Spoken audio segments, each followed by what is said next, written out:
আল্লাহর কোরআন শরীফে আল্লাহ বলতেছেন কুল্লু নাফসিন যায়িকাতুল মাউত।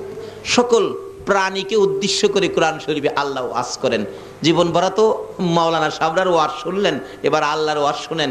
আল্লাহ সকল প্রাণীকে উদ্দেশ্য করে বলতেছেন, কোরআন শরীফে ওয়াজ করতেছেন, সকল প্রাণী একদিন মৃত্যুবরণ করতে হবে। তাহলে মহিলারাও মরবো কিনা বলুন তো? তাহলে মহিলাদের ওয়াজ শোনা দরকার আছে না? যারা এখন ঘুমাইরি চেহারার ভাগ্যটা ভালো না খারাপ? আহা, রাবিয়া বস্তি কি মহিলা ছিল না পুরুষ ছিল? রাবিয়া বস্তির তো মৃত্যুবরণ করেছে, কি বলেন ঠিক নি? কিন্তু রাবিয়ার মৃত্যু আর এই এলাকার মহিলাদের মৃত্যু এক হবে? রাবিয়া মৃত্যুবরণ করে কবরে শুইছে। যারা দাফন করতে গিয়েছিল, দাফন করে কিছু আল্লাহর ওলি কাশপ, যাদের অন্তরের চোখে দেখে, এ চোখে না অন্তরের চোখে, তারা রাবিয়ার কবরের চারপাশে দাঁড়ায় রয়েছে। মুলকিন নকির আয়সা কি কয় শুনবার লেগা। রাবিয়া তো একটা মহিলা মিয়া, দাঁড়ায় রয়েছে। জিগায় মুলকিন নকির আয়সা, জিগায় তোমার রব কে? রাবিয়াকে জিগাই তোমার রব কে? রাবিয়া কবরে কথা কয়, হে হে মুলকিন নকির, তোমরা যে এইভাবে জিজ্ঞেস করবা এটা আমি জানি, আমার নবী কইছে। এটা কেমন মহিলাও? অহনের মহিলারা তো কোন হলে কোন বই চলে, কোন বারে টিভি কোন বই দিব এই খবর কইতারে কি। আর রাবিয়া কেমন মহিলা? কবরের মধ্যে মুলকিন নকিরের সাথে জবাব দেন, এ মুলকিন নকির, এই কথাগুলি যে তুমি জিজ্ঞেস করবা এটা আমার নবী কইছে আমি জানি। শোনো, তুমি জিজ্ঞাইছো আমার রব কে, আমি রাবিয়া যদি বলি আমার রব আল্লাহ, আল্লাহ যদি কয় রাবিয়ার আমি চিনি না, তাইলে আমার কথার কোনো দাম হবে? কি সুন্দর পয়েন্ট দেখছেন। এখন তো দেখবেন বড় বড় ব্যবসায়ী পয়সাওয়ালা মন্ত্রী মিনিস্টার হইলে যার আত্মীয় না হ্যাঁ কিন্তু কয় আমার আত্মীয়, আর গরিব যদি আত্মীয় হয় কয় না এর আমি চিনিই না। এই খাসিলত আসেনি আমাদের। এক বেচারা বিপদ পইরা বলতেছে মন্ত্রী সাহেব তো আমার মামা লাগে।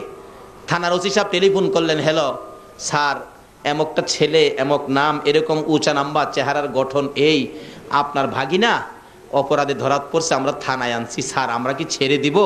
মন্ত্রী বলেন আমার তো বইনই নাই, তে ভাগনা হইলো কোত্থেকে? কোন কি কাহা, আমার কোনো ভাগনা ভাগ্নি নাই।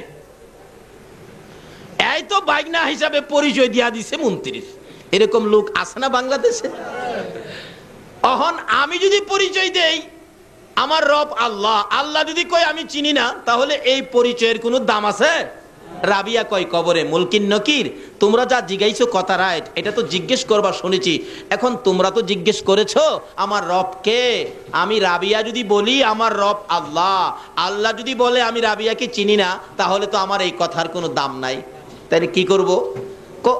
আমারে না জিগাইয়া আমার আল্লাহরে জিগাও আমি কে।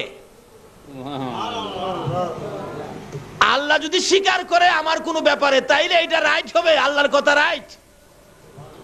সুবহানাল্লাহ, আসতে বললেন। এই জাতীয় মহিলা পাওয়া যাবে নি 2-4 জন চট্টগ্রামে।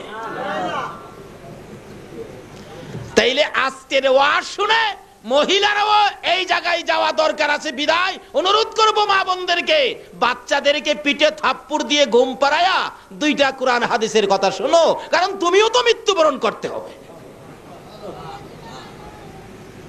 নাকি মহিলারা মরে না? না মরলে দরকার নাই। কিন্তু আল্লাহ তো বলছে কুল্লু নাফসিন যায়িকাতুল মাউত, সকল প্রাণী মরবে, মহিলাদেরকে ছাড়বে না। কি বলেন, ছাড়বে?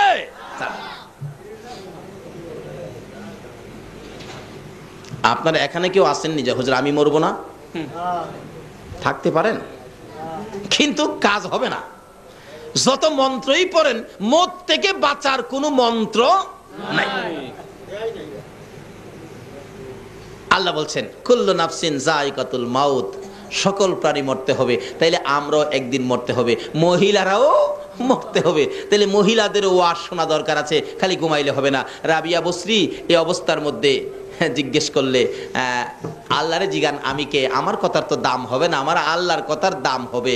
আল্লাহ ডাকে, এ মুলকিন নকির, আরে রাবিয়া তো আমার বান্দি, আইফোর রাবিয়ার কাছ থেকে জবাব নিতে হবে না, জবাবের দরকার পড়লে আয় আমার, আমি আল্লাহর কাছ থেকে নিয়ে যা। আচ্ছা এটা কেমন মহিলা? আরেকটা মহিলার জবাব আমার আল্লাহ দিয়েছেন, সুবহানাল্লাহ। বলবো বলবো নাকি কষ্ট হইতাছে আপনাদের? আগে মহিলাদেরকে কিছু দেয়া দেই নাকি? আরেকটা মহিলার জবাব আমার আল্লাহ দিয়েছে, সেই মহিলাটা হলো নবীর প্রাণ প্রিয় বিবি মা খাদিজাতুল কুবরা রাদিয়াল্লাহু তাআলা। মা খাদিজা মৃত্যুর ভয়ে একদিন মৃত্যুর স্মরণ করে খুব কাঁদতেছেন। মা বোনেরা, খাদিজার মতো বিবি, যার ওসিলায় কুল কায়নাত, সে নবীর বিবি খাদিজা কত কান্না কান্দে মৃত্যুর ভয়ে। আল্লাহ যে ওয়াজ করলেন সকলে মরতে হবে, খাদিজা বলেন তাহলে তো আমিও মরবো, মরার পরে কি হবে, কি উপায় হবে? খাদিজা দুইটা চোখের পানি ছেড়ে ছেড়ে কান্দে। মা ফাতেমাতুজ জাহরা ছোট, মার গলায় ধরে কান্দে মা। ফাতেমা কান্দে, মা মা মা মা গো মা কেন কান্দো? কিন্তু ফাতেমার কথায় খাদিজা একটু জবাব দেয় না, খালি কান্দে। মা কেন কান্দো? কোন দুঃখে কান্দো? ব্যাপার কি জানতে চায়, আমার একটু জানাও না। ফাতেমা ছোট্ট, 8-9 বছর বয়স, থামে না, দৌড়ে গেলেন। আবু আবু, নবীজিকে ডাকতেছে। আল্লাহর বন্ধু হো, আমার মা খাদিজা কান্দে কেন জানি, কিন্তু কান্দা তো থামায় না। আমার নবী দৌড়ায় গেলেন, খাদিজা খাদিজা রে, ও খাদিজা কেন কান্দো? খাদিজা বলেন, আল্লাহর বন্ধু গো কান্দি, মৃত্যুর ভয়ে কান্দি। খাদিজার মতো নবীর বিবি হইয়া, যাই নবীর ওসিলায় কুল কায়নাত রাহমাতাল লিল আলামিনের বিবি হইয়া যদি মৃত্যুর ভয়ে কান্দে, বলুন চট্টগ্রামের মহিলারা কান্দতে হবে কিনা? এমন কান্দা কান্দতেছে, ও আল্লাহর বন্ধু মৃত্যুর ভয়ে কান্দি, আমি যে একদিন মরে যাব, মরার পরে জানি আমার কি হয়। আমার নবী বলেন, খাদিজা যেহেতু আমি তোমার পক্ষে আছি, আমি তোমার জন্য কথা বলবো, এত কান্দা তোমার কান্দতে হবে না, আমি রাসূল তো তোমার পক্ষে আছি। বলুন তো, রাসূল কারো পক্ষে থাকলে তার কোনো ভয় আছে?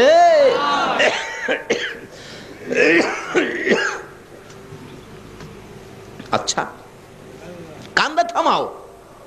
হুজুর আমার কান্দা তো থামতে চায় না, আমার কান্দা তো থামে না, তবে কান্দাটা থামবে আমার 3টা কথা যদি আপনি রাখেন। কি কথা?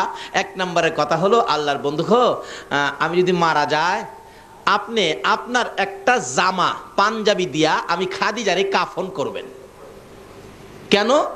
ও নবী, আপনাকে সৃষ্টি না করলে জগতের কিছু সৃষ্টি হতো না। আপনার জামাটা যদি আমার গায়ে দেখে, ফেরেশতারা আমারে কবরে গেলে কিছুই কইতো না। নবীর প্রতি কত মহব্বত, কত ভালোবাসা। রাসূল মুস্কি মুস্কি হাসে। খাদিজা এ কি বললা হুজুর, এটার ওয়াদা দেন রাখবেন কিনা? যাও যাও, ঠিক আছে, কারণ বিবিকে তো রাসূল ভালোবাসতেন, কথাটা শুনে রাখলেন। ঠিক আছে, আমি তোমার কথা রাখবো। হুজুর আরেকটা কথা, কি আমারে যে কবরটার মধ্যে শোয়ায়া দিবেন, এই কবরের মাটিটা আপনি নবীর পিঠ মুবারক দিয়ে মাটিটা একটু মরাইয়া দিয়ে আসবেন। আমারে শোয়াইবার আগে আপনি নবী আগে কবরটার মধ্যে শুইবেন। আচ্ছা ঠিক আছে। 2 নাম্বার। 3 নাম্বার হলো, আল্লাহর বন্ধু গো, আমাকে কবর দিয়া সবাই তো আয়সা পড়বেন, মুলকিন নকির জানি আমাকে কবরে কি প্রশ্ন করে, কি কথা জিগায়, আমি তো এই প্রশ্নের জবাব দেওয়ার সাহস আমি খাদিজা রাখি না, ভয় করতেছে, আমার কাঁদতেছি। ও স্বামী, ও আল্লাহর বন্ধু, ও রাহমাতাল লিল আলামিন, আমার 3য় নাম্বার দাবি হলো, আমার কবরের পাশে আপনি বসে থাকবেন, সব বিদায় হয়ে যাবে, মুলকিন নকিরের সোয়ালের জবাবটুকুন আপনি নবী দিবেন। রাসূল বলেন, যাও, তোমার 3টা কথার ওয়াদা দিলাম, আমি তোমার 3টা কথা রাখবো। খাদিজা দুনিয়ার থেকে বিদায় হলে গোসল দিয়ে নবীজির পাঞ্জাবি দিয়া কাফন করেছে। কি ভাগ্য! আল্লাহু আকবার।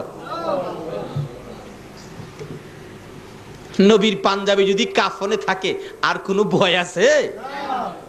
আল্লাহু আকবার। এক আল্লাহর ওলির জীবনীতে পাওয়া যায়, আল্লাহর ওলিরা কবরে কি হয় দেখে কিনা কন্ত? এক কবরস্থানের পাশে দিয়ে এক আল্লাহর ওলি হাইটা যেতেছে, এমন সময় দেখে এই কবরের মধ্যে আযাব চলছে, ভীষণ আযাব। একটা লোকের কবর দিয়া মানুষ খালি সরে গেছে। মুলকিন নকির এত জোরে প্রেসার দিয়ে তাকে প্রশ্ন করতেছে, প্রশ্নে তার শরীর ফাইটা যেতেছে, এত করা আওয়াজ। বলতেছে তোমার রবকে? ওই লোকটা খালি কাফে, কোনো জবাব দেয় না। আরেকটা ধমক দিলেন, তোমার রবকে? তিনবার যখন ধমক মারছে, আল্লাহর ওলি দেখতেছে দাঁড়াইয়া, আর ওই কবর থেকে লোকটা বলতেছেন, হে মুলকিন নকির, আমাকে এইভাবে ধমক দিয়ে দিয়ে কথা বলতেছস? তুই আমারে চিনস? আমি তো আখিরি নবীর উম্মত, আর কোনো আমল নাই। আমার মুখে নবীর সুন্নত, সাদা দাড়ি দেখছস? এই লোকটা বলতেছেন, আমার কিচ্ছু আমল নাই, কিচ্ছু আনতে পারি নাই, আমাকে যে ধমক দেস, আমার মুখের মধ্যে তো নবীর সুন্নত আছে, যেই নবী না হইলে তুই হতি না, কিচ্ছু হতো না। আমার তো কিছু নাই, কিন্তু নবীর সুন্নত, দাড়িটাটুকু আমার মুখের মধ্যে সাদা দাড়িটা আছে, এই নবীর সুন্নত দেখে তোর কি আমারে ধমক দিতে ভয় করে না? আমি না খারাপ অন্যায়কারী, মুখের মধ্যে তো নবীর সুন্নত আছে, যে নবীর উসিলাই সব। মুলকিন নকির থম খায়া গেছে, কয় কি রে খোদা গো, এ কি কয়? ধমক দিতে চায়, তোমার বন্ধুর দাড়ির দোহাই দিলে আমার আল্লাহ কয়, মুলকিন নকির রে, আমি যার খাতিরে এত কিছু করেছি, সেই বন্ধুর দোহাই যখন দিছে, আর কিছু দেখতে চাই না, এ দাড়িটার খাতিরে আমি তারে মাফ করে দিলাম, যা। এত বড় পাপীকে যদি নবীর সুন্নাত সাদা দাড়ির উসিলাই মাফ করে দিতে পারে, আর এই নবীর জামা মুবারক যদি খাদিজার গায়ে থাকে, বলুন তো মুলকিন নকিরের সাহস আছে কথা বলতে? একটা কিছু নিয়ে যান যেটা নবীর পছন্দের, কবরে যাওয়ার আগে একটা কিছু নিয়ে যান যেটা নবীর পছন্দের। আচ্ছা, তিন কথা রাখলাম। জামা দিয়ে কাফন পরাইলেন, যে কবরে শোয়াবেন, রাসূল আগে নাইমা কবরকে বললেন, কবর, আমার বিবি খাদিজা যাইতাছে, খুব ভয় পায় রে, খাদিজা খুব ভয় পায়। রাসূল বলে দিলে বলুন তো শুনবে কিনা? দেখছেন, ঢাকা যাইব চট্টগ্রাম থেকে, চাচা ঢাকা যাইব, তো বাবা বলতেছেন, আব্দুল মান্নান, আমার ছেলেটা ঢাকা যাইব, তো সাথে নিয়ে যা, কারণ হ্যাঁ একা যাইতে ভয় পা, একা যাইতে ভয় পা, তুই সাথে নিয়ে যা। বলুন তো চাচার কাছে যদি বাবাই বইলা দিয়ে আসে, বারবার খালি খেয়াল রাখতো না বাতিজা খই ঠিক মতো আছে কিনা? তা আমার নবী বইলা দিছে মাটির কাছে, এ কবর, আমার খাদিজা রে, আমার খাদিজা কবরের ভয় পায় রে, ও কবরের মাটি, আমার খাদিজা কবরের ভয় পায়। আমি রাসূল বলে দিয়ে গেলাম, একটু খেয়াল রাখিস।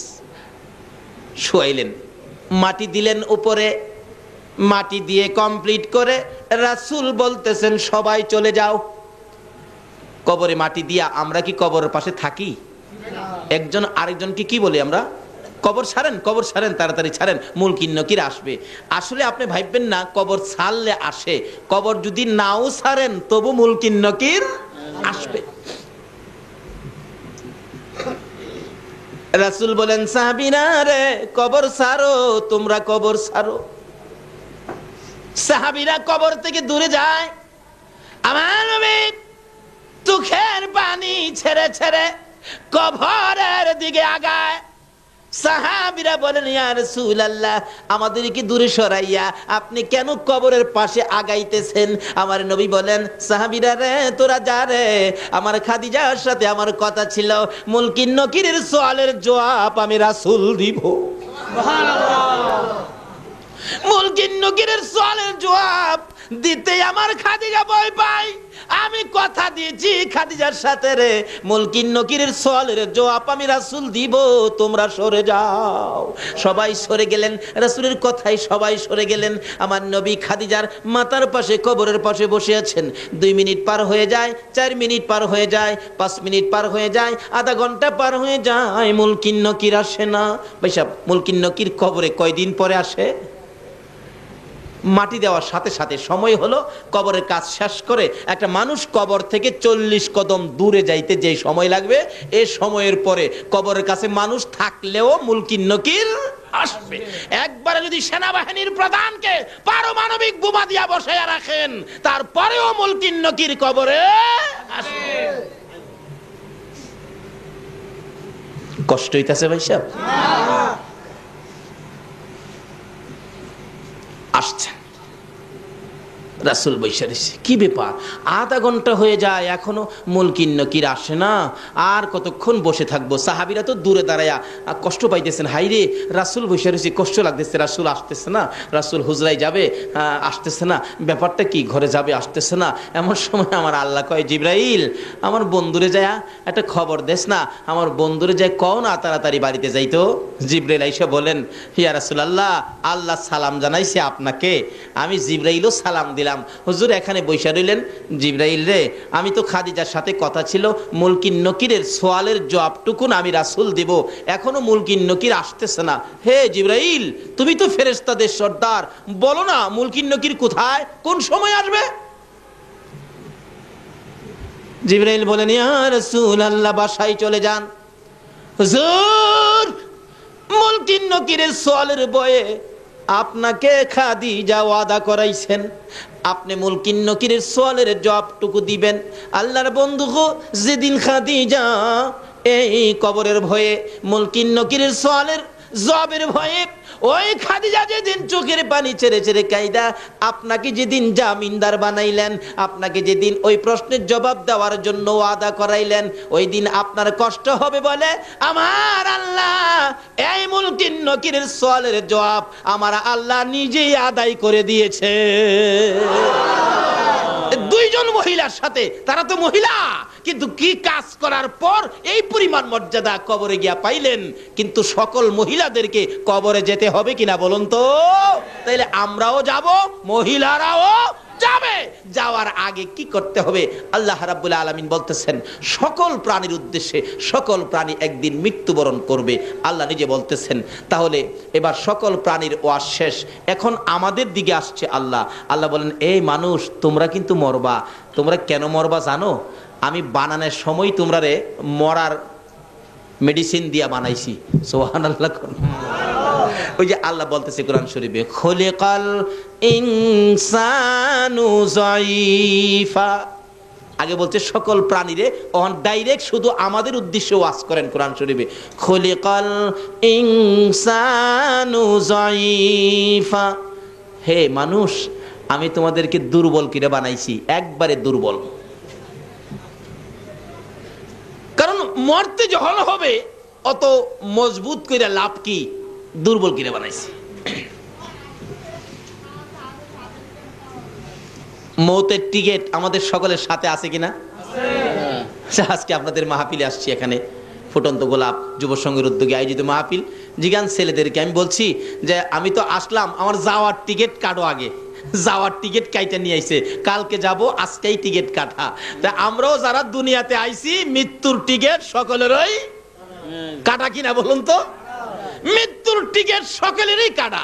আল্লাহ বলেন, বান্দারে মরতে হবে। হে মানুষ, খলিকাল ইনসানু যায়ীফা, আমি তোমাদেরকে দুর্বল করে বানাইছি। কেরে? মৃত্যু যখন হবে, মরতে যখন তোমাকে হবে, এত মজবুত করে লাভ কি? যেটা থাকবে না এটারে বেশি খাওয়াইয়া লাভ কি? দুর্বল, মরতেই হবে। আল্লাহ বলতেছেন খলিকাল ইনসানু যায়ীফা, আমাদেরকে উদ্দেশ্য করে আমাদেরকে দুর্বল করে বানাইছে। আচ্ছা বলুন তো, আসলে আমরা দুর্বল কিনা? কি দুর্বল মিয়া? পুলিশে পারে না কন্ট্রোল করতে, মাঝে মাঝে আমাদের দেশে সেনাবাহিনী মোতায়েন করতে হয়। পুলিশে কন্ট্রোল করতে পারে কি? দুর্বল হইলে নে, আমরা তো দুর্বল না। আল্লাহ তো বলতেছে দুর্বল, আসলে তো আমরা দুর্বল না। আচ্ছা এখন কি আমাদের কথা রাইট হবে নাকি আল্লাহর কথা রাইট হবে? দুর্বল যে আমরা, বাস্তবে বুঝুন, একটা মুরগির বাচ্চা, মুরগি যে বাচ্চা ফোটায় দেখছেন তো? একটা মুরগির বাচ্চা দেখবেন ডিমের থেকে সকালবেলা বাহির হয়েছে, বিকাল বেলায় দেখবেন মার সাথে হাঁটতেছে, এবং মা যদি কোনো জিনিস ঠুকরায় খাইতে দেয় দেখবেন বাচ্চা খাইতে পারে না, তবু ঠুকরায়। সকালের বাচ্চা বিকাল বেলা মার সাথে হাঁটে, তাদেরকে দুর্বল বলে নাই, কিন্তু আমাদেরকে দুর্বল বলছে কেন? বাস্তবে আসুন। আচ্ছা, আমরা কি সকালে দুনিয়াতে আইসা বিকাল বেলা কোনো মানুষ মার সাথে হাঁটতে পারছি? সারাদিন তো চোখই খুলছি না, দাদি আয়া গালো দিয়ে ধাক্কাইছে। আল্লাহ কয়, বান্দারে তোরা দুর্বল কিনা বানাইছি। মুরগির বাচ্চা দুর্বল না, কিন্তু মানুষ দুর্বল। আল্লাহ বলছে খলিকাল ইনসানু যায়ীফা, দুর্বল, তোরা দুর্বল। এখন যদি আল্লাহরে জিগায়, আল্লাহ গো আমরা দুর্বল কিনা বানাইছেন, দুর্বল কি দিয়া বানাইছেন? এখানে গ্রাম এলাকার লোকজন অবশ্যই থাকতে পারেন। ছোটকালে আমরা কিন্তু একটা খেলা খেলতাম, এই ঠুলি মুসি দিয়া বালু বাতা খেলতাম ছোটকালে আর কি। আপনারাও খেলছেন কিনা জানি না, আর না খেলার তো কথা না, বাচ্চারা তো সবাই ছোটকালে খেলে। গ্রাম এলাকাতে ঠুলি মুসি দিয়া বালু বাতা রান্না বাড়া করে, আবার ছোট গিরা ঘরও বানায়, ঘর বানায় ছোট গিরা ঘর। এই ছোট গিরা যে গ্রাম এলাকাতে বাচ্চারা খেলার সময় ঘর বানাই, তো এই গড়ের পালা খিলা কি দিয়া দিত আপনারা কি কেউ বলতে পারবেন? গড়ের পালা খিলা কি দিয়া দিত? শোলা, শোলা, পাটখড়ি শোলা দিয়া। আর গড়ের ছানি দিত কচু পাতা, না হয়তো কলা পাতা। এই কচু পাতা, কলা পাতা, শোলার পালা দিয়া বানায়া এই ঘরে আমরা খেলতাম ছোটকালে। প্রশ্ন আসতে পারে যে হুলার পালা দিয়া কেন? এটা খেলার ঘর, তো 2 ঘন্টা বা 3 ঘন্টা পরে এটা ভাঙ গেলাম, বিদায় এটা নরম করে বানাইছি। আচ্ছা, আপনাদেরকে প্রশ্ন করলে যে ঘরটা কিছুক্ষণ পরে ভেঙে ফেলবেন, এই জন্য ঘরের পালা হইল শোলা, পাটখড়ি দিয়া বানাইছেন দুর্বল কিরা। আল্লাহ বলেন, বান্দারে তোমরা যখন যেটা ভাঙ গেলাইবা দুর্বল কিরা হুলার পালাটা বানাইছো, আমিও তোমরা মৃত্যুবরণ করবা দেখিয়া আমিও তোমরা দুর্বল কিরা বানাইছি। অহন আপনাদেরকে জিগাইছি ছোট্ট ঘরটা কিদা বানাইছেন? হোলা দিয়া। আল্লাহরে লন্না জিগায়, আল্লাহ গো আমরারে যে তুমি ভেঙে দিবা, মৃত্যুবরণ করব, আমরারে তুমি কি দিয়া বানাইছো? আল্লাহ তুমি কি দিয়া বানাইছো বলো? আল্লাহ জবাব দিবেন, ইন্না খালাকনাল ইনসানা মিন নুতফা। আমার আল্লাহ বলেন, বান্দারে আমি শোলার চাইতে আরো নরম এমন এক জাতীয় জিনিস দিয়া তোমাকে বানাইছি, দুর্গন্ধযুক্ত। ইন্না খালাকনাল ইনসানা মিন নুতফা, একবারে নাপাক, একবারে দুর্বল, একবারে নরম জিনিস দিয়া তোমাকে বানাইছি। কাজেই তোমার একদিন মৃত্যুবরণ করতে হবে, এই মৃত্যুর থেকে বাঁচার ক্ষমতা তোমার নাই। তাইলে খুদা গো এবার লন জাগাত যায়, আমরা যখন মইরেই যামুগা এখন কি করতে হইব কোন? খালি বাড়ি ঘরেই করবেন না? আল্লাহ কি বলতেছে কি করতে হবে? বান্দা শুনো, এখন তো আমরা এইদিকে খেয়াল নাই, খালি বলি বাড়ি একটা করছি, আরেকটা দরকার। পোলা আছে 5টা, বাড়ি লাগবো 5টা, নিজের লাগবো 1টা, 6টা। মিস্ত্রি সাহেব পোলা থাকে 2টা লন্ডন, টাকার অভাব নাই, 2টা থাকে আমেরিকা। পোলারা দেশে আসবে, ফার্নিচার বানানোর দরকার। মিস্ত্রি কি কাঠের ফার্নিচার ভালো হবে? দেখবেন মিস্ত্রি বলবেন, চাচা একবারে একটা ঘুণ কাছে আসতে পারবে না, সেই কাঠটার নাম হইল সেই গুণ। কোন গুণ? ঘুমায় রয়েছেন আপনারা? যে কাঠের কাছে গুণ আসে না, সে কাঠটার নাম কি? সেই গুণ। মহাজন বললেন, মিস্ত্রি যত টাকাই লাগুক যাতে গুণে না ধরে এমন কাঠ, সেই গুণের ফার্নিচার ঘর ভরলেন। এর চেয়ে সাজ সরঞ্জাম আর বাকি নাই, সব ঘর সাজাইলেন। আবার 5 বছর পরে মিস্ত্রির সাথে দেখা, মিস্ত্রি সাহেব আপনার পরামর্শে যে কাঠে ফার্নিচার বানাইছিলাম, একটা ফার্নিচারেও একটা ঘুণ এই পর্যন্ত ধরতে পারে নাই। তোমার কথা রাইট।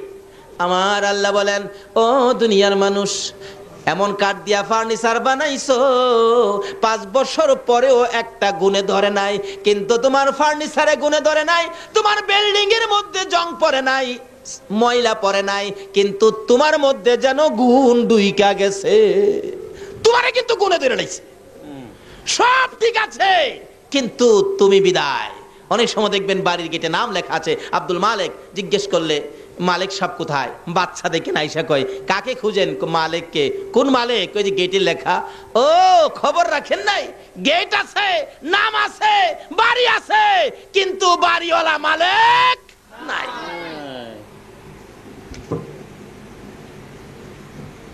সব থাকবে, আমরা থাকবো না। সে ওয়াজ কোরআন শরীফে আল্লাহ করতেছেন। কেন বান্দারে এত কিছু করলি, কিন্তু এই জায়গায় যাও, কোন জায়গায়? তোমার যে মরতেই হবে, মরার মন্ত্র দিয়া তোমাদেরকে বানাইছি। তাহলে এখন আমরা কি করতে হবে? আল্লাহ গো, আমরা এখন কি করব? আল্লাহ আমাদের জবাব দিচ্ছেন, ওমা খালাকাতুল জিন্না ওয়াল ইনসা ইল্লা লিয়াবুদুন। এই মানুষ আর জিন, শোনো, আমি তোমাদেরকে বানাইছি একটা কারণে, সে কারণটা হলো ইল্লা লিয়াবুদুন, তোমরা আমি আল্লাহর ইবাদত করবে। তাইলে আমরা মৃত্যুর আগে কি করার জন্য আল্লাহ বলছে বলুন তো? কি করতে হবে? সকলে বলতে হবে, কি করতে হবে? কার ইবাদত করতে হবে? না বুশের, মন্ত্রীর, চেয়ারম্যান সাহেবের? কার ইবাদত করতে হবে? আমরা বানাইছে কে? আল্লাহ। কোন আল্লাহ? যার জমিনে থাকি, যার আকাশ থেকে বৃষ্টি পায়া আমাদের হৃদয় ঠান্ডা হয়, ফসলে বরকত হয়, যার নদী নালা সাগর থেকে আমরা মাছ ধরে ধরে খাই, লবণ উড়াইয়া খাই।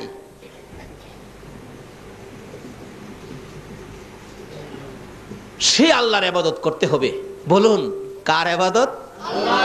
আল্লাহ। এখন ফেরেশতাদেরকে বলতে, ফেরেশতারা এত রাত্রে কিছু মানুষ আমার আল্লাহ কইতাছে, ব্যাপারটা কি? ফেরেশতারা কই, খোদা গো, তারা এখন বলতেছে তোমার ইবাদতের কথা, তোমার ইবাদত বলে করা দরকার। তোমার আল্লাহ কইয়া ডাক দিয়া বলতেছে আল্লাহর ইবাদত। আল্লাহ কই, তারা কি আমার আল্লাহ কইছে? কহ কইছে তো। তাহলে আমরা যে আল্লাহ কইয়া ইবাদতের কথা স্বীকার করছে, এই পর্যন্ত তো ইবাদত করতে পারে নাই। এই পর্যন্ত ইবাদত না করার কারণে যা গুনাহ হয়েছে, এই যে ইবাদতের জন্য স্বীকার করে আমাকে আল্লাহ বলে ডাক দিয়েছে, এই পর্যন্ত যা গুনাহ ছিল আমি আল্লাহ সব মাফ করে দিলাম। এখন থেকে যদি আমরা ইবাদতে শরীক হয়ে যাই তাহলে কি পাবো? আসুন সামনে বাড়ি। আল্লাহর ইবাদতের জন্য এখন প্রশ্ন আসতে পারে, আমরা যদি আল্লাহর ইবাদত করি, হুজুর আল্লাহ আমাদের কি দিব? লন আল্লাহর জিগাই। অনেক সময় দেখবেন বাচ্চা বাচ্চা পোলাপান স্কুলে যায় না, স্কুলে যায় না, মা বলেন বাবা স্কুলে যাও, স্কুলে যাও, বাবাও বলতেছেন স্কুলে যাও না। মাঝে মাঝে বাচ্চা পোলাপান দেখেন জবাব দেন, আব্বু স্কুলে গেলে আমারে কি দিবেন? মা আমাকে কি দিবেন স্কুলে গেলে? মা দেখেন বলে, বাবা দেখেন বলে, যাও তোমাকে আজকে স্কুলে গেলে 10টা টাকা তোমাকে দেওয়া হবে। বাচ্চা মাকে স্কুলে যাইলে কি দিবেন প্রশ্ন করলে মা যদি জবাব দেয় 10 টাকা দিবে। আমরা আল্লাহর ইবাদতের জন্য আল্লাহ বললেন, আমরা যদি ইবাদত করি আল্লাহ কি দিবে? সকলে মিলে লন আল্লাহরে জিগাই, আল্লাহ গো আমরা তোমার ইবাদত করলে তুমি আমরারে কি দিবা কও? আল্লাহ জবাব দিতেছে কোরআন শরীফে, ফাদখুলি ফি ইবাদি ওয়াদখুলি জান্নাতি। জোরে জোরে কোন সুবহানাল্লাহ। আমার আল্লাহ জবাব দেন, আজকের মাহফিলের আমার আদুরের বান্দারা শোনো, মার কাছে যখন ছেলে প্রশ্ন রাখে স্কুলে যাও, স্কুলে গেলে কি দিবা? মা তোমাকে 10টা টাকা দিল। আমার কাছে যখন প্রশ্ন রাখছো আমার ইবাদত করলে তোমরা আমি আল্লাহ কি দিব প্রশ্ন রাখছো, বান্দারারে জবাব নিয়ে যাও। ফাদখুলি ফি ইবাদি ওয়াদখুলি জান্নাতি। বান্দারারে তোমরা যদি আমি আল্লাহর ইবাদতের মধ্যে ঢুকো, কথা দিলাম আমি তোমাদেরকে 10টা পৃথিবীর সমান একটা জান্নাতের মধ্যে ঢুকাইব। এই ওয়াদাটা কার? এখন কিভাবে ইবাদত করবেন? ইবাদতে যেই বেজাল, খাস করে বাংলাদেশে কি বলেন, এক হুজুর কয় এমনে, আরেক হুজুর কয় হেমনে, এক পিসাব কয় এমনে, আরেক পিসাব কয় হেমনে, অনেক সময় ফিরে ফিরে লাগিয়া বইতে হয়। এখন যদি প্রশ্ন করি প্রভু গো আমরা কিভাবে ইবাদত করে জান্নাতে যাব, আমার আল্লাহ তাও ফায়সালা করে দিচ্ছেন, ওমাই ইউতির রাসূল ফাকাদ আতাল্লাহ। তোমরা আমার রাসূলের কথা মতো ইবাদত করো, আরে নবীর কথা মানবে যারা হবে জান্নাতি। কন্যা নবীর কথা মানবে যারা হবে জান্নাতি। না মানিয়া আবু জাহেল হইল দুজুকি, না মানিয়া আবু জাহেল হইল দুজুকি। নবীর কথা মানবে যারা হবে জান্নাতি, নবীর কথা মানবে যারা হবে জান্নাতি। না মানিয়া আবু জাহেল হইল দুঝুকি, না মানিয়া আবু জাহেল। আল্লাহ বলতেছেন জান্নাতে যাইতে গেলে আমার এই নবীর কথা মাইনা কাজ করতে হবে। নবী যেভাবে বলে এটাই হবে জান্নাতি ইবাদত। জোরে কোন সুবহানাল্লাহ। তাই নবীর কথাগুলি মানলে আমাদের লাভ হবে না লস হবে? এই নবীর কথা মানা দরকার আছে কিনা বলুন তো? মানলে আবু বকর, না মানলে আবু জাহেল। আপনারা কি আবু বকর হবেন না আবু জাহেল হবেন? আবু বকর নবীর কথা মানতো কিনা? আল্লাহু আকবার। কিভাবে মানতো দেখেন। আমার নবী একদিন বলতেছেন, আবু বকর জি মনে হয় মক্কায় থাকতে পারবো না রে, হিজরত করতে হবে মদিনায়, সঙ্গী হবে তুমি আবু বকর। মনে হয়, আসলে নবীর মনে হয়টাই কনফার্ম। এদিন থেকে আবু বকর রাত্রে এশারের নামাজ পড়ে কিছু সামানা লইয়া,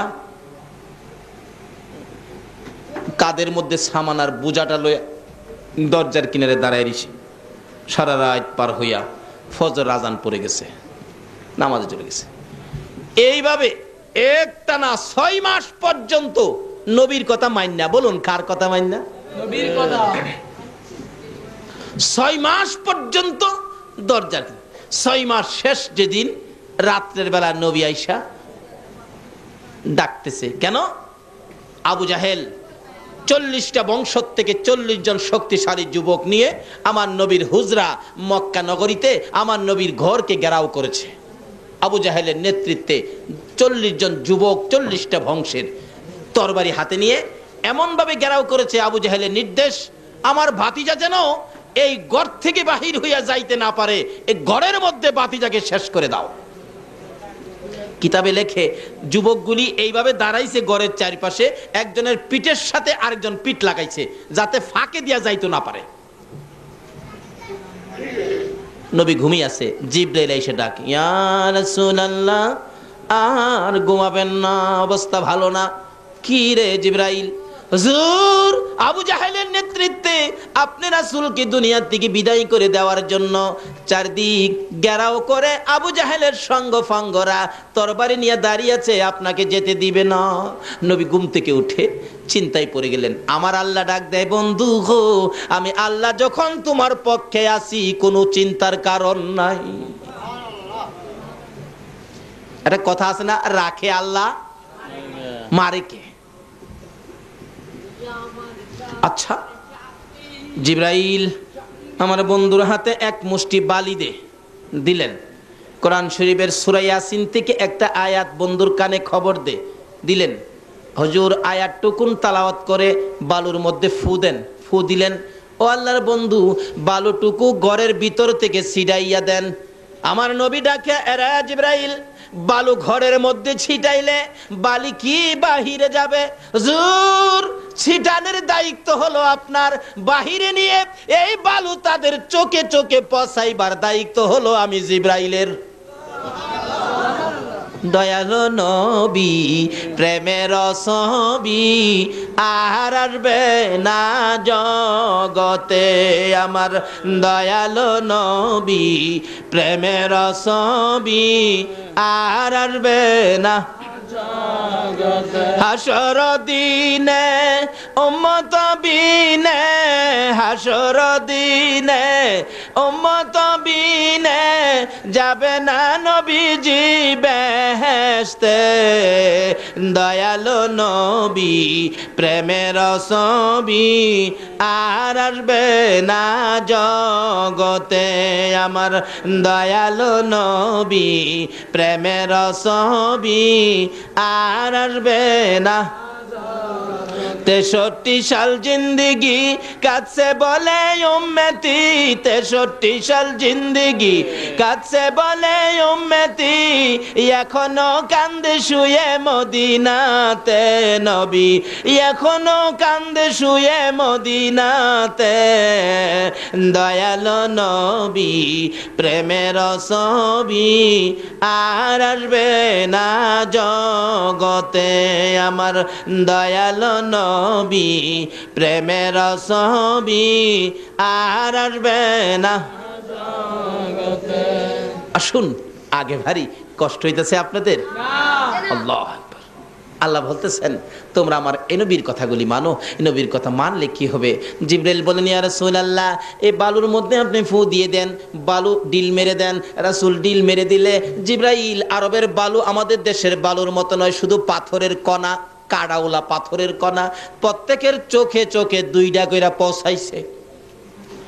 যুবকেরা নবীকে মারবে, তরবারি নিয়ে দাঁড়িয়ে আছে, এখন চোখের মধ্যে পাথরের কণা, খালি চোখের মধ্যে হাত দিয়ে ক্যাসলাই, কি হলো কি হলো কি হলো? এমন সময় একজন বলে ওই তো রাসূল যাইতেছে গা। আসলে হেরাই হেরা, একজন আরেকজনকে মারা শুরু করছে, মনে করছে রাসূল যাইতেছে, যারে মারছে হেরই ভাই। আমার আল্লাহ বলেন জিবরাইল রে, হেরা যখন মারামারিত লাগছে, এই ফাঁকে দিয়ে আমার বন্ধুরে বের করে দে। রাখে আল্লাহ আর মারে আল্লাহ, হেরারে আল্লাহ মারে, বাঁচাইব কে?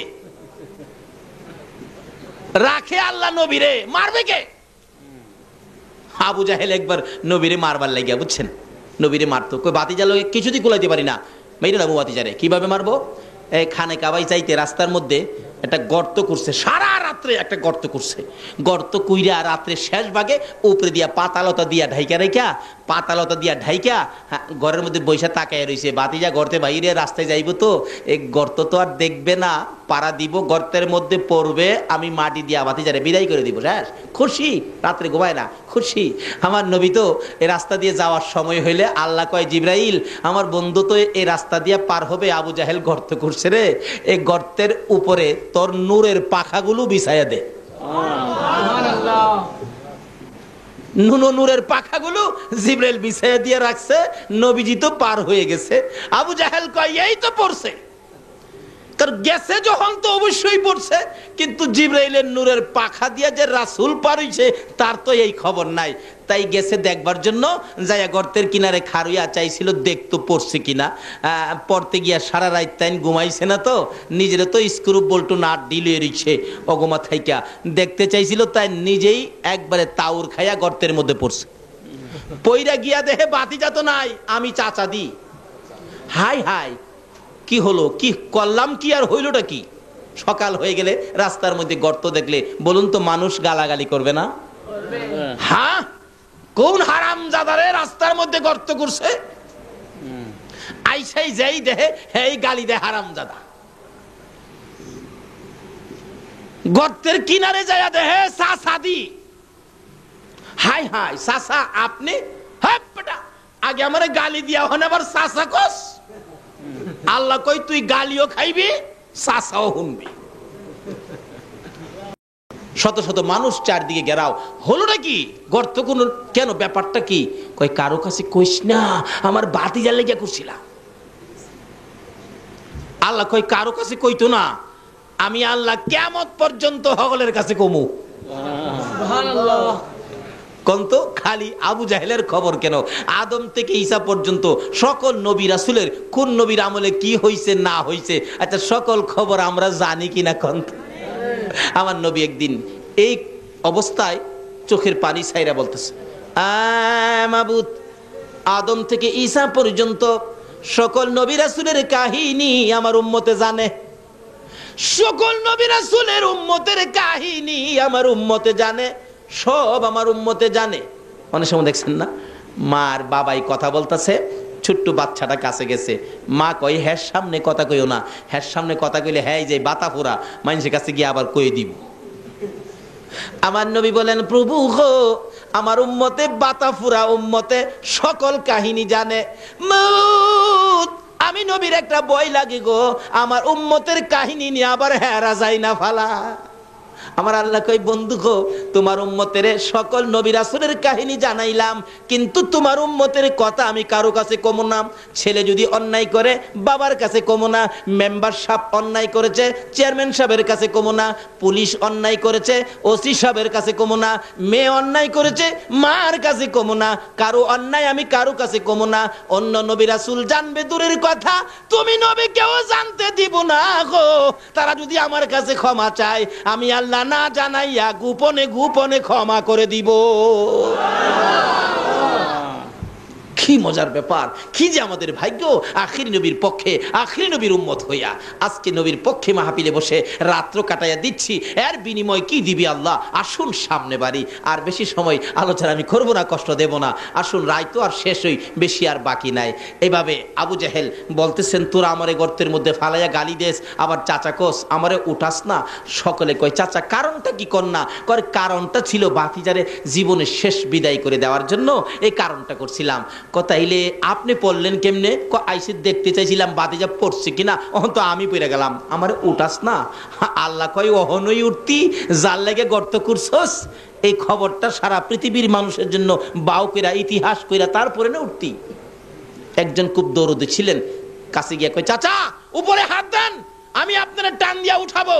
আবু জাহেল উপরে হাত দিছে আর তার দরদি নিচে হাত দিছে। আল্লাহ কয় জিবরাইল, আমার বন্ধু না আসা পর্যন্ত এখানে হাত যাতে মিল না হয়, এখানে একটা কাজ তুমি করে দাও যাতে মিল না হয়।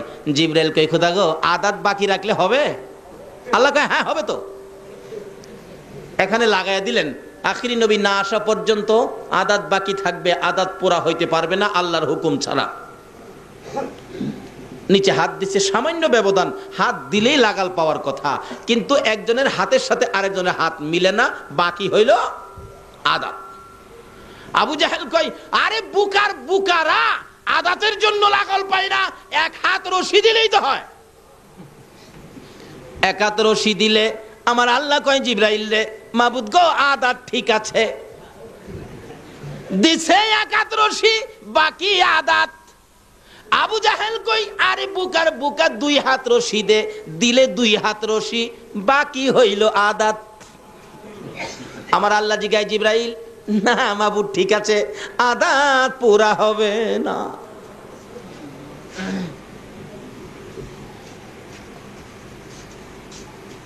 পুরা হয় না। কিতাব বলেন দিতে দিতে 70 গজ 140 হাত রশি দেওয়ার পরেও আদাত আর পুরা হয় না। দেখেন না মাঝে মাঝে দোকানও লেখা থাকে আজ নগদ কাল বাকি। এক বেচারা গরিব মানুষ চাউল কিনতে গেছে, 2 কেজি চাউল নিবে, বাচ্চা কাচ্চা কাঁদতেছে, যাইয়া দেখে লেখা আজ নগদ কাল বাকি। আজকে যখন নগদ বাকি আজকে দিবে না, কালকে দেখা যায় বাকি দিবে, কালকে সকালে এসে নিব। সকালবেলা ডাইকা দোকানতে উঠাইছে, ভাই সাহেব 2 লাখ চাউল দেন। আমি তো আবার চায়া দেহে কি লেখা আজ নগদ। আচ্ছা এইটা ভাই সাহেব, এই নগদ কি জীবনে, এই বাকি জীবনে নগদ হইব? আল্লাহ কয় জিবরাইল, বাকি লাগাইছি, আল্লাহ বাকি লাগাইছি আদাত। 70 গজ রশি দেওয়ার পরেও আধা তার পোড়া হয় না। এবার কি করতে পারি, কি করতে পারি? অবশেষে নিচ থেকে আবু জাহেল উপরে তাকাইয়া ডাকে, তোরা কারা রে? আর রশি দিস না, আর মাটির নিচে নিস না, মাটির অবস্থা ভালো দেখা যায় না, মন বলে মাটি আমাকে ধরে ফেলবে, আর রশি দিস না। আমার বাতিজা কই রে? আমার বাতিজা সারা উঠাইতে পারবি না। একজনে দৌড়ে যায়, ইয়া রাসূলুল্লাহ, আপনার চাচা 70 গজ মাটির নিচে, আমরা যদি হইতাম তাহলে কি করতাম বলুন? 70 গজ, 2-4টা পাথর উপরেতে ছাইরা দে, শেষ হইয়া যাক। বহু জ্বালা জ্বালাইছে। দয়ার নবী, মায়ার নবী, এত কষ্ট যে নবীকে দিল আবু জাহেল চাচা হইয়া। আমার নবী চাচা বিপদে গর্তের মধ্যে খবর পাইয়া চট করে ঘর থেকে বেরিয়ে যাইতেছে। গর্তের কিনারে যাইয়া ডাকে, চাচা গো, এ গর্ত তুমি কার জন্য করছো? এবার জবাব দেন ভাতিজা, আগে গর্তের উপরে ওঠাও বলবো। আমার নবী বলেন, চাচা গো, আমি যখন আসছি নিশ্চয়ই তোমার তোমারে উঠাবো, বলো এই গর্ত কার জন্য করছো? আবু জাহেল বলেন, বাবা রাগ হইও না, এই গর্ত আমি তোমার জন্য করছি। আমার নবী দুইটা চোখের পানি ছেড়ে ছেড়ে কান্দে, চাচা চাচা গো, এইভাবে আর কত আমার সাথে দুশ্মনী করবা? তুমি না জানো আমার মা নাই, আমার বাবা নাই? তুমি না নিজে আমাকে একদিন ছোটকালে জংলার কিনার থেকে নিয়ে আসছো। নবীজির বয়স যখন 6-এর কম কম ছিল, একদিন বাবার ব্যথায় কানতে কানতে সন্ধ্যার দিকে বাগবাল্লুকের জংলার দিকে আমার নবী রওনা হয়ে যায়। যাইতে যাইতে যাইতে যাইতে জংলার কাছাকাছি যায়, কানতে কানতে বাবা বাবা কইয়া কান্দে, আব্বু আব্বু কইয়া কান্দে। আবু জাহেল কোত্থেকে যেন আসতেছিলেন ঘোড়া চালাইয়া, কাছে আইসা দেখে ভাতিজা কান্দে, দৌড়ায় পিছি পিছি যাইয়া ডাকতেছে, বাবা মোহাম্মদ আর সামনে যাও না, আর একটা কদম সামনে যদি যাও জংলার বাঘ তোমাকে খেয়ে ফেলবে। হ্যাঁ চাচা, তুমি না নিজে দেখেছো আমি বাবার ব্যথায় কান্দি, আর তুমি আমাকে উঠাইয়া আমার মার কাছে পৌঁছে দিয়ে না বলেছিলা, আমেনা রে আমি যদি না দেখতাম তোর সন্তানকে জংলার বাঘে খেয়ে ফেলতো। আমার মা আমেনা তোমাকে কি বলেছিল? আমেনা এই খবর পাইয়া জবাব দেন, রে আবু জাহেল, না না, আমার এই সন্তানকে জংলার বাঘে খাইতে পারবে না। রে আমেনা, তুমি কেমনে জানো খাইতে পারবে না? আমেনা বলেন, আবু জাহেল রে, আমার এই সন্তান যেদিন আমি আমেনার পেটে ছিল রে, একটা জংলার বাঘ আইসা আমাকে কানে খবর দিয়েছিল, আমেনা গো তোমার পেটে রাহমাতাল লিল আলামিন গো আমেনা, জংলার বাঘ আমার পায়ে সালাম করে বিদায় হয়ে গেছে। আবু জাহেল, যেই নবী পেটে থাকার সময় জংলার বাঘ আমাকে খবর দিয়া সালাম করে যায়, এই শিশু নবীরে জংলার বাঘে খাবে না। শুধু তাই নয়, আমি একদিন এই নবীকে পেটে লইয়া পেটে থাকা অবস্থায় মাটির কুয়ার থেকে পানি উঠাইতে গিয়েছিলাম। 60-70 ফিট নিচে পানি, আমি বালতির মধ্যে রশি লাগাইয়া পানি উঠাবো। কুয়ার পারে গেলে কে যেন সাফা পর্বতের উপর থেকে ডাকতেছে, জিব্রাইল রে, ও জিব্রাইল, আমার বন্ধুর মা আমেনা পানি উঠানোর জন্য কুয়ার পারে দাঁড়াইছে রে, আমার বন্ধুকে পেটে লইয়া রে জিব্রাইল, এত নিচ থেকে আমার বন্ধুর মা আমেনা বন্ধুরে পেটে লইয়া যদি পানি উঠাই রে জিব্রাইল, আমার বন্ধুর মার কষ্ট হবে। আমেনার বালতিওয়ালা রশি নিচে ছাড়বার আগে রে জিব্রাইল নিচের পানিগুলি উপরে উঠাইয়া দে। নারে তাকবীর, নারে রিসালাত, নারে গাউসিয়া। আজকে আমরা সে নবীর উম্মত, নবীর প্রেমে রাত্র কাটাচ্ছি, কি যে বকশিশ, কি যে পুরস্কার, এই তো সামনে আইসা গেছে। সংক্ষেপ আলোচনা, এর মধ্যে বিস্তারিত আলোচনা করলে কয়েক রাত্রের দরকার। এবার আমেনা বলতেছেন, ও আবু জাহেল, আমার এই বাবারে জংলার বাগে ধরবে না, নিচের পানিগুলো উপরে উইঠা গেছে। অন্য ছেলেরা, অন্য মহিলারা, অন্য লোকেরা যেইভাবে নদীর থেকে পুকুর থেকে কলস বুড়ায়, আমি আমেনা ঠিক সেইভাবে মাটির কুয়ার থেকে পানি বুড়াইয়া কাঙ্কে লইয়া যখন গোরের দিকে রওনা হয়েছি রে আবু জাহেল, হঠাৎ করে দেখি আকাশের মধ্যে গুনগুনি শব্দ শোনা যায়। তাকাইয়া দেখি এক জাক পাখি উইরা উইরা আসতেছিল। পাখি সর্দার নির্দেশ দিলেন, রে পাখিরা আর সামনে বাড়িস না, ওই যে দেখ আমেনা দাঁড়াইয়া রইছে। যে আমেনার পেটে রাহমাতাল লিল আলামিন রে, পাখিরা ওই আমেনার উপরে দিয়া উইরা যাইস না রে, বেয়াদবি হবে।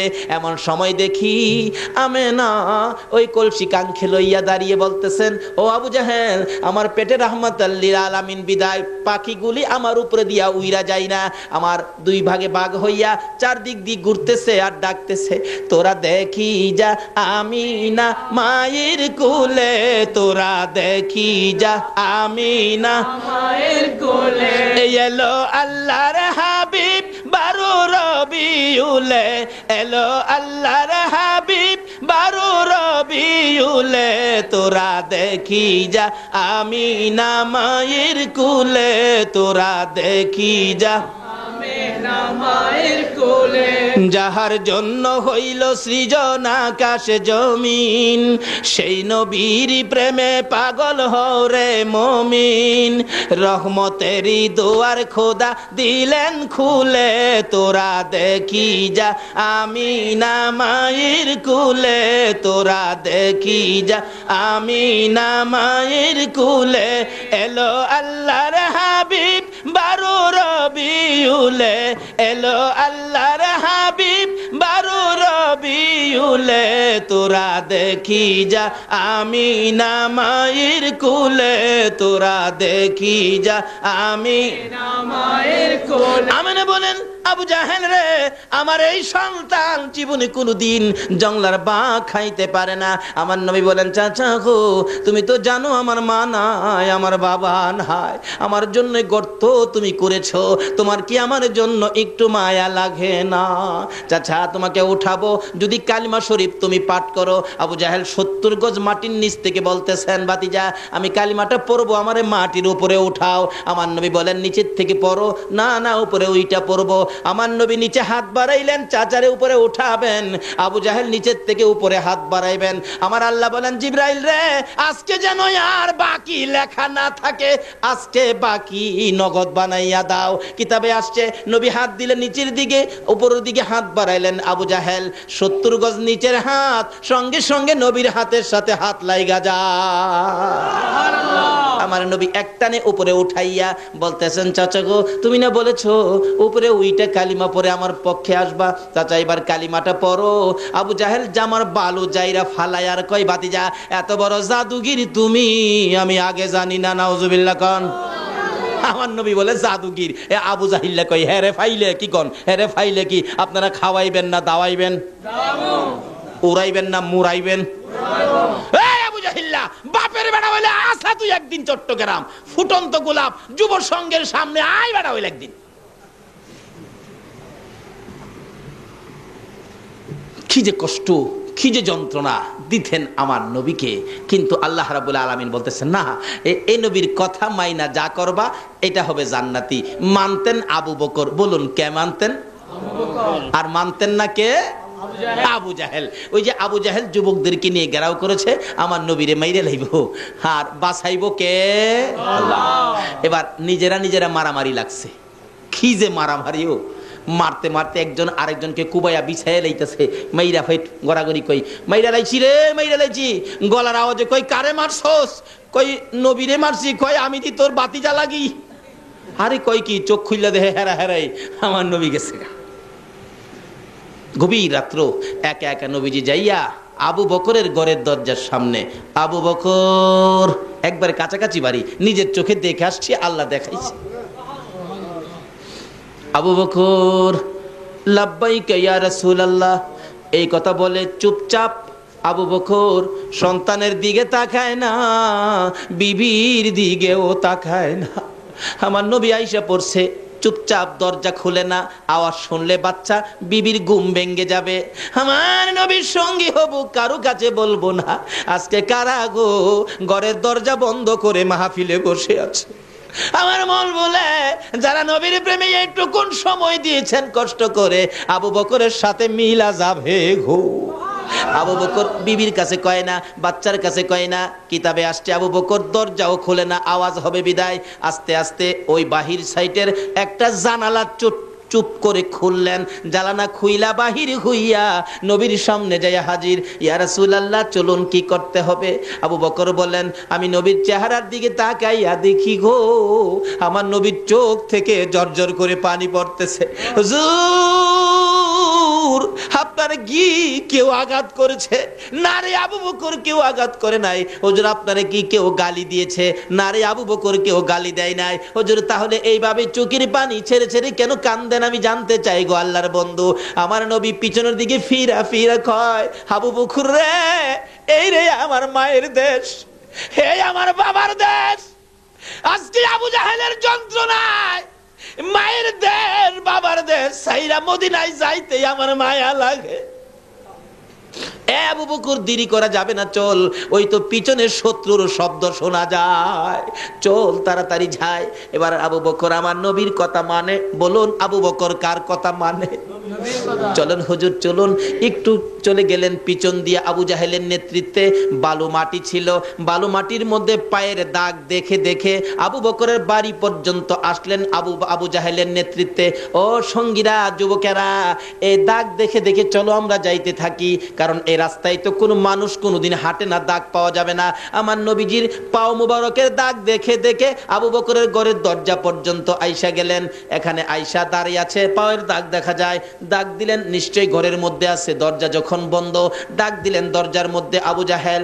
ডাক দিলে একজন মেয়ে, বাচ্চা মেয়ে জবাব দিলেন, যার নাম আসছে আবু বকরের মেয়ের মধ্যে ছোট ছিলেন মেয়েটা, যার নাম হলো হযরতে আসমা।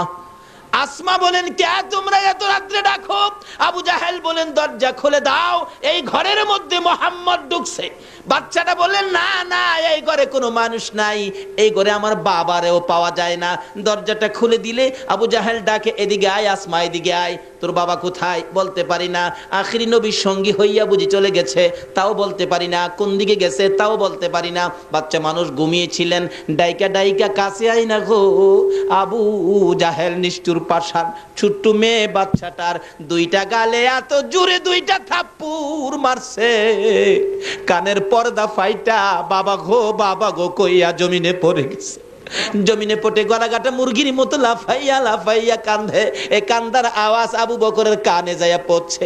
আবু বকর ডাকে, হুজুর বেশি দেরি করা যাবে না, আবু জাহেল আমার বাড়িতে আইসা পড়ছে।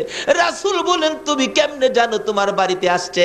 হুজুর গো, আবু জাহেল আইসা আমার ছোট্ট মেয়েটা, কলিজার টুকরা আদরের মেয়েটা, আমার আসমাকে বুঝি মারছে। আমার আসমা মার খাইয়া বাবা বাবা কইয়া কান্দে।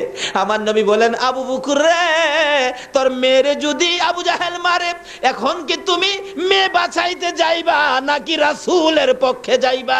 আবু বকর বলেন, ইয়া রাসূলুল্লাহ, আল্লাহর কসম করে বলি, আমার ফ্যামিলির সকল মানুষকে যদি আবু জাহেল মেরে ফেলে, আমি রাসূল ফালাইয়া যাইব না। আমার আল্লাহ বলেন, আবু বকর রে, আমার নবীরে এত ভালোবাসা তুমি দিয়েছো, ও আবু বকর, আমি কথা দিলাম রে আবু বকর, তুমি আবু বকর জান্নাতে না যাওয়া পর্যন্ত আমি কাউকে জান্নাতে যাওয়ার অনুমতি দিব না। সেই নবীর ভালোবাসা দেন, কিছু পাবেন। কি পাবেন? জান্নাতে যাবেন, ইবাদত করবেন, নবীর দেখানো নবীর কথা মতো ইবাদত করতে হবে। আর কারো কথায় ইবাদত করলে আমার আল্লাহ জান্নাত দেবে না। আবু বকর, একটু পিছের শব্দ শোনা যায়, আইসা পড়ছে। গারে সুর পাহাড়, একবারে মক্কার কাছে। মদিনা যাইতে খালি মক্কা থেকে বাহির হইছে নবীজি। গারে সুর পাহাড়ে আমরা তো আগে শুনতাম, আগে ভাবতাম যে হয়তো সমতল রাস্তা দিয়ে হাইটা যাইতে কোনো গর্তের মধ্যে নবীজি আবু বকরকে নিয়ে আশ্রয় নিয়েছেন, কিন্তু না, নবীজি আশ্রয় নিয়েছেন এটা পাহাড়ের উপরে, পাথর, শুধু পাথরের পাহাড়। নবীজি যাইতেছে, এদিক দিয়ে সকাল হইতেছে। আচ্ছা বলুন তো, সকালবেলা যদি পাহাড়ের মধ্যে কেউ নড়াচড়ি করে দেখা যাবে না? কিন্তু পাথরের পাহাড়, কি কুদরত! যারা মক্কায় গিয়েছেন অবশ্যই দেখেছেন, গারে সুর পাহাড়টা এদিক দিয়ে সকল অবস্থান, সকল জায়গা ফর্সা হয়ে আসতেছে, আর নবীজি পাহাড়ে উঠার কারণে পাহাড়টা আন্ধার হয়ে যাইতেছে। এখনো যায় দেখবেন গারে সুর পাহাড়টা একবারে কালো পাথরের পাহাড়, একবারে কালো আন্ধার হয়ে থাকে। পাথরকে প্রশ্ন করবেন, পাথর তুমি কালো হয়ে আন্ধার হইলে যে? পাথর জবাব দিবে, রাসূলকে হেফাজত করার জন্য আমি অন্ধকার হয়ে গেছি। পাথর হইয়া রাসূল চিনে গো, উম্মত হইয়া রাসূল চিনলাম না। আমার নবী বলেন, আবু বকর রে, এই পাহাড়ের মধ্যে দেখো কোথাও কোনো গর্ত পাওয়া যায় কিনা। এই গর্তের মধ্যে আমরা বসে থাকি, দুশমনেরা চলে গেলে আমরা মদিনার দিকে চলে যাব। আচ্ছা হুজুর, দেখতেছি হঠাৎ দেখে যে পাহাড়ের ফাঁকে একটা সুড়ঙ্গ পথ আছে, এর মধ্যে দুইজন লোক কোন রকম বসতে পারবে। আবু বকর বলেন, হুজুর আমি আগে এর ভিতরে যাইয়া দেখি কোন শত্রু, কোন বিপদ আপদ পোকামাকড় আছে কিনা। ঠিক আছে, যাও, যায় দেখে না পরিষ্কার। রাসূল গো, আপনি আসেন। নবীজি ভিতরে ঢুকছেন, এ মুখের উপরে এ পাতা লতা বাহির হইয়া গর্তের মুখটা বন্ধ হয়ে গেছে। মা করাইসা এর মধ্যে জাল বুইনা ফালাইছে, কবুতর আইসা জালের মধ্যে ডিম পাইরা দিছে। কিছুক্ষণ পরে ডিমেতে বাচ্চা বাহির হইয়া চিউ চিউ করতেছে। সুবহানাল্লাহ। সকল প্রাণী আমার নবীরে ভালোবাসা দেয় কিনা বলুন তো? আল্লাহ বলেন, কেন দিবে না? সকল সৃষ্টির কারণ হলো আমার এই নবী, যার কথা মানার জন্য তোমাদেরকে বলেছি। পায়ের দাগ দেখে দেখে কাফের আবু জাহেল বেঈমান সঙ্গীদেরকে নিয়ে আসলেন, কিন্তু পাথরের কিনারে পাহাড়ের কিনারে আইসা আর পায়ের দাগ পাওয়া যায় না। এখন ব্যাপারটা কি, নিশ্চয়ই এই পাহাড়ের কোথাও আছে, তালাশ করে ঘুরতেছে, ঘুরতে ঘুরতে ঘুরতে ঘুরতে একজন একজন করে একবারে একবারে কোনো জায়গা ফাঁকা নাই, এইভাবে দেখতে দেখতে আসতেছে। কিতাবে আসছে নবীজি যেই গর্তের মধ্যে ছিল, এই গর্তের কাছাকাছি আইসা একটা লোক বলতেছেন, সামনে একটা গর্ত দেখা যায় রে, এর মধ্যে আছে। আবু বকর বলেন, ইয়া রাসূলুল্লাহ, আর বাঁচা যাবে না। রাসূল বলেন, লা তাহজান ইন্নাল্লাহা মানা। আবু বকর ভয় পাও না, ঘাবড়ায়ো না, আল্লাহ আছে আমাদের সঙ্গে। বলুন কে আছে? আল্লাহ। আল্লাহ কি খালি নবীর সঙ্গেই থাকবে? নবীরে যারা ভালোবাসবে তাদের সঙ্গে থাকবে না? তো করতে করতে একটা ছেদ্রু বন্ধ করার রুমাল কোলায় না, পায়ের মোটা আঙ্গুলটা দিয়ে ছেদ্রু বন্ধ করে দিলাম। রাসূল ঘুমাইতেছে। একটু পরে এই গর্তের মধ্যে একটা সাপ ছিল, নবীকে দেখার জন্য 6 মাস বসে রইছে। সাপটা আইসা নবীজি শরীর মুবারকের মজার গন্ধ পাইয়া সাপটা এসে ধাক্কাইতেছে, কাপড়ের পট্টি দিয়া বাহির হওয়া যায় না। আবু বকরের পাওটা যে এই গর্তের মধ্যে ছিল, ছেদ্রুর মধ্যে ছিল, ধাক্কা দিলে পাওটা একটু সরে, আবার ধাক্কা বন্ধ করলে চাপা দিয়া ধরে। সাপ ভাবতেছেন এটাই বুঝি রাস্তা পার হয়ে বাহির হওয়ার জন্য, ধাক্কা দেয়, সরাই, জুড়ে ধাক্কা দেয়, একটু সরে আবার বন্ধ হয়ে যায়।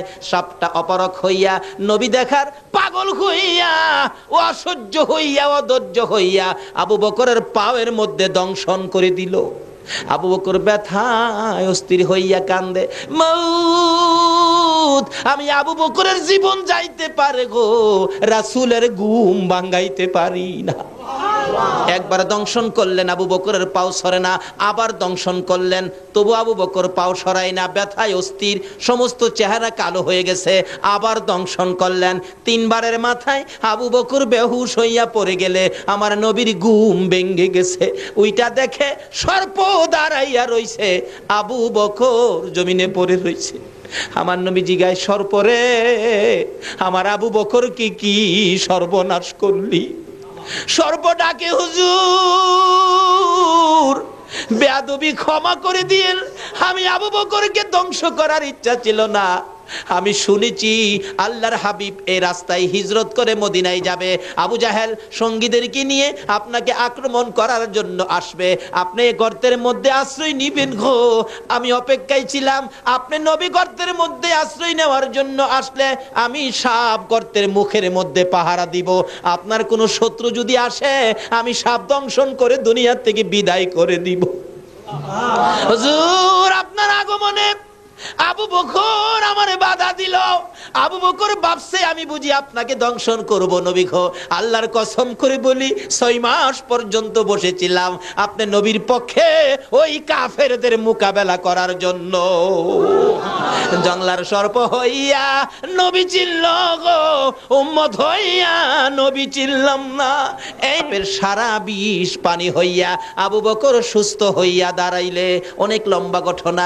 আবু বকর, চলো সন্ধ্যা হয়ে গেছে, মদিনার দিকে রওনা হই। যাইতে যাইতে যাইতে যাইতে আবু বকর নবীর কথা মতো হাঁটতে হাঁটতে 2 দিন 3 দিন হয়ে যায়। হঠাৎ করে আবু বকর ডাকেন, ইয়া রাসূলুল্লাহ, পেটের খিদায় আর হাঁটতে পারি না, হুজুর কিছু না খাইলে আর হাঁটতে পারবো না।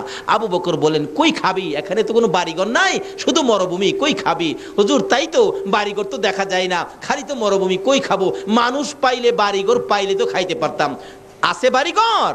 আবু বকরকে, হুজুর নাই নাই বাড়িঘর নাই। রাসূল বলেন, আবু বকর এদিকে আসো। এদিকে আসলে নবীজির এর ডাইন হাত মুবারক আবু বকরের চোখের মধ্যে এইভাবে লাগাইলেন। আবু বকর দেখো তো এখন কিছু দেখা যায় কিনা। আগে কিন্তু মরুভূমি, কিচ্ছু নাই।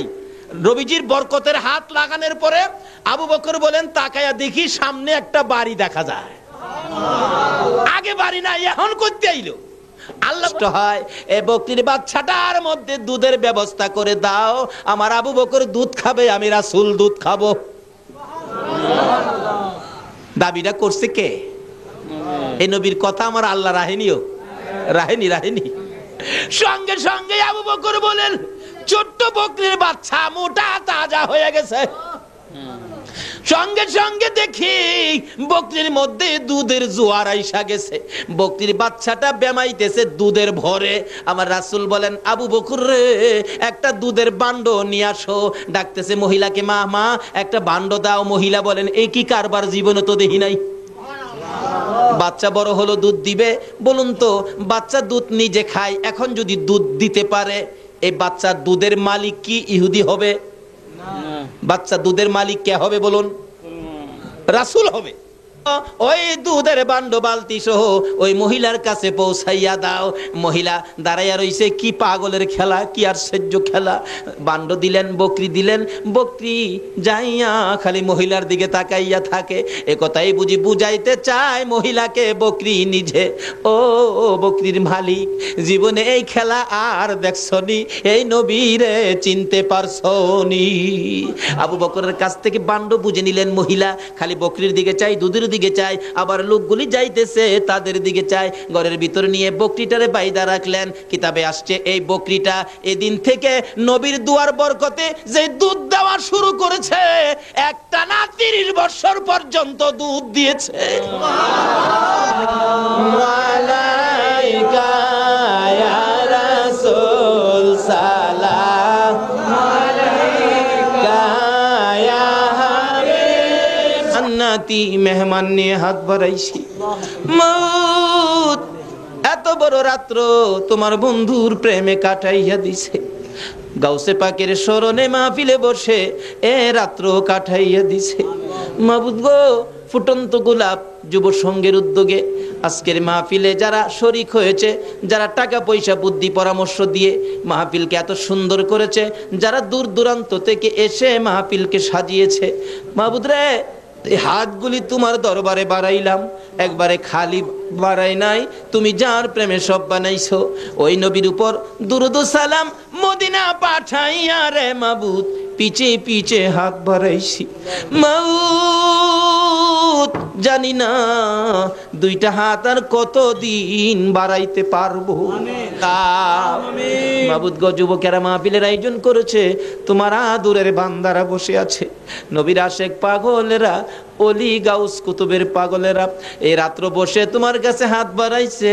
এ হাত তুমি কেমনে খালি ফিরাই ভাগো আল্লাহ? তোমারে আগে কো আমার মার খবর কি? বড় ভাইয়ের চোখের পানিগুলো জর্জর করে পড়তেছে, কোনো কথাই বলতে পারতেছে না। ডাকতেছে, আয় গাড়িতে আয়। না ভাই, মার খবর কো।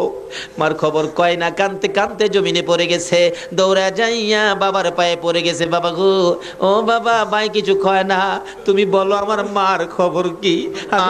ইল্লাল্লাহু মুহাম্মাদুর রাসূল সাল্লাল্লাহু আলাইহি ওয়াসাল্লাম।